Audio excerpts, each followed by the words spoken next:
तो गाइज, जब मेरी 6 मंथ की इंटर्नशिप डिस्ट्रिक्ट हॉस्पिटल में हुई तो मैं काफ़ी ज़्यादा नर्वस थी। लेकिन मेरे डिपार्टमेंट के जो डॉक्टर्स थे वो काफ़ी अच्छे थे और जो मेरे डिपार्टमेंट के एचओडी थे वो बहुत ज़्यादा स्वीट नेचर के थे। मेरा उनसे धीरे धीरे इंटरेक्शन होना स्टार्ट हुआ। उनका नेचर काफ़ी अच्छा है। तो एक दिन उन्होंने भी अपना एक्सपीरियंस मुझे शेयर किया। उन्होंने बोला कि वो अपने प्रोफेशन से सेटिस्फाइड नहीं है। उनको ऐसा लगता है कि बाकी के जो प्रोफेशन होते हैं जैसे इंजीनियरिंग एंड ऑल, वो ज़्यादा अच्छे होते हैं क्योंकि उसमें पर्सन ज़्यादा जल्दी सेटल हो जाता है, सैलरी अच्छी होती है, स्कोप अच्छा होता है। उन्होंने कहा मुझे कि इसमें तो तुम 10-12 साल तक पढ़ते ही रह जाओगे और तब तक बाकी के प्रोफेशन वाले काफ़ी आगे निकल जाते हैं। वो एकदम अनइंटरेस्टेड और बिल्कुल अनसेटिस्फाइड अपने प्रोफेशन से लग रहे थे।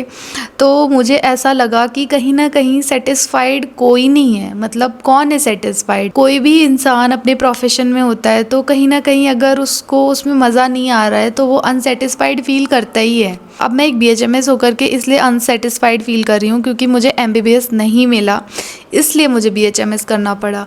और एक एमबीबीएस इसलिए अनसेटिस्फाइड है क्योंकि उसने ये प्रोफेशन ही क्यों चूज़ किया जिसमें उसको 12-15 साल इतना स्ट्रगल करना पड़ रहा है। उसके बाद एंड में जब उसकी एक डॉक्टर की एज 35-40 की अराउंड हो जाती है तब वो थोड़ा बहुत अर्न करना स्टार्ट करता है, अच्छा इनकम अर्न करना स्टार्ट करता है, तो उसके ऊपर बहुत सारी रिस्पॉन्सिबिलिटीज़ हो जाती हैं। तो उसको ऐसा लगता है कि मतलब मेरे पास जितना पैसा होना चाहिए था, जितना अर्निंग होना चाहिए था, जितना मुझे इस टाइम सक्सेसफुल होना चाहिए था, उतना मैं हूँ नहीं। अगर आप प्रेजेंट सिनेरियो की बात करो तो अभी एक बहुत ही ज़्यादा वायरल शो में होम्योपैथी का मजाक उड़ाया गया और हमेशा से उड़ाया ही जाता है। इस वजह से जब भी कोई इस प्रोफेशन में आता है तो उसको बहुत ज़्यादा मतलब अंदर से एक तरीके का अनसेटिस्फैक्शन या गिल्ट या शेम, पता नहीं, कुछ तो फील होता ही है। सो पर्सन के अंदर कॉन्स्टेंटली ये रहता है कि मुझे ये नहीं करना, मुझे एमबीबीएस करना है। मैं देखती हूँ बहुत सारे स्टूडेंट्स कॉलेज में आ जाते हैं, उसके बाद भी उनको रहता है कि मैं एक और अटेम्प्ट दे दूँ और एक लूप में फंसते जाते हैं। बट मुझे ऐसा लगता है कि ठीक है, तुम्हारा नीट क्लियर नहीं हुआ, तुम्हें एमबीबीएस नहीं मिला इसलिए तुमने बीएचएमएस किया, लेकिन 5 साल तुमने भी पढ़ाई की है और फाइनली 5 साल पढ़ने के बाद तुम भी पेशेंट ठीक कर रहे हो। तो मुझे ऐसा लगता है किसी भी ऐसे प्रोफेशन का मजाक उड़ाना बहुत ज़्यादा गलत है जो कि ह्यूमैनिटी को सर्व कर रहा है। चाहे वो कोई भी डॉक्टर हो, आखिर वो तुम्हारी हेल्प ही कर रहा है ना, तुम्हें क्योर ही कर रहा है ना। तुम्हें क्या मतलब है? अगर होम्योपैथी नहीं होता तो जो लोग एलोपैथी से परेशान होते वो कहाँ जाते? फिर वो तो अपनी बीमारी लेके बैठे रहते। होम्योपैथी में कितने सारे ऐसे पेशेंट हैं जो सर्जिकल केसेस बिना सर्जरी के ठीक हो रही हैं। सो इतने सारे लोगों को अगर हेल्प कर रहा है तो ऐसे सिस्टम को तुम मजाक कैसे उड़ा सकते हो? ऐसे सिस्टम का कैसे मजाक उड़ा सकते हो और कैसे खुद पे शेम फील कर सकते हो, गिल्ट फील कर सकते हो? मेरे हिसाब से हमारे सिस्टम का मजाक इसलिए उड़ता है क्योंकि हमारा सिस्टम थोड़ा चीप होता है एज़ कम्पेयर टू एमबीबीएस करने के लिए बहुत सारे पैसे चाहिए।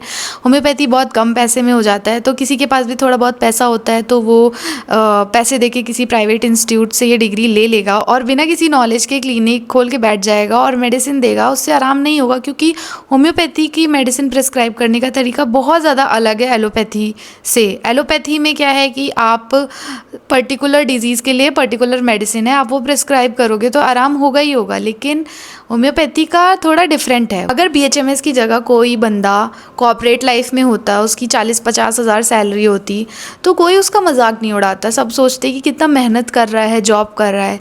लेकिन अगर वही एक पर्सन बीएचएमएस करके भी 1 लाख भी कमा रहा है ना महीने का, तो लोग उसका मजाक उड़ाते हैं, अरे ये तो होम्योपैथी कर रहा है। तो मुझे ऐसा लगता है कि तुम्हारी प्रॉब्लम क्या है? हमारा भी एक प्रोफेशन है, हम भी रिस्पेक्टफुल जॉब करते हैं, हमें मजाक नहीं उड़वाना है अपना। अगर मैं अभी अपनी करंट सिचुएशन की बात करूँ तो मुझे होम्योपैथी में बहुत ज़्यादा इंटरेस्ट है और मुझे बहुत ज़्यादा पसंद है और मुझे बहुत अच्छा लगता है होम्योपैथी पढ़ना। और इवन अब सिचुएशन ऐसी हो गई है कि होम्योपैथी के अलावा मुझे कुछ और पढ़ना ही नहीं अच्छा लग रहा है।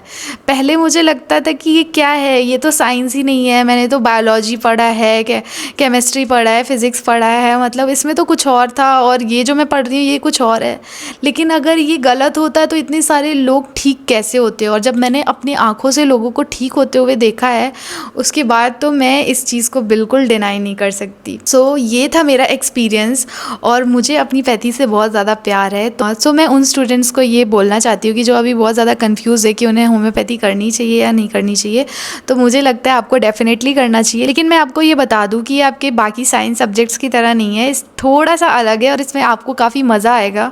बट जैसे कि आप जानते हैं कि आयुष डिपार्टमेंट का हाल हमारे कंट्री में कैसा मिलता है। तो एमबीबीएस जितना अच्छा कॉलेज तो नहीं मिलेगा, लेकिन अगर आप इंटरेस्टेड हो तो आप काफ़ी कुछ सीख सकते हो। मुझे याद है आज से 4-5 साल पहले होम्योपैथी डालो तो बहुत ही कम वीडियोस, बहुत ही कम सोशल मीडिया पे कुछ भी मिलता था कंटेंट, लेकिन अब मैं देखती हूँ कि इतने सारे कंटेंट, इतने सारे होम्योपैथिक डॉक्टर्स आ गए हैं और इतना इंस्पायरिंग लगता है। इतने अच्छे अच्छे क्लिनिक खोलते हैं, इतने सारे पेशेंट ठीक होते हैं, पेशेंट कंसल्टेशन लेते हैं उनसे, तो काफ़ी मज़ा आता है मुझे और मुझे बहुत ज़्यादा इंटरेस्ट है और मुझे इस चीज़ में बहुत ज़्यादा भरोसा हो गया है कि God's plan is always better.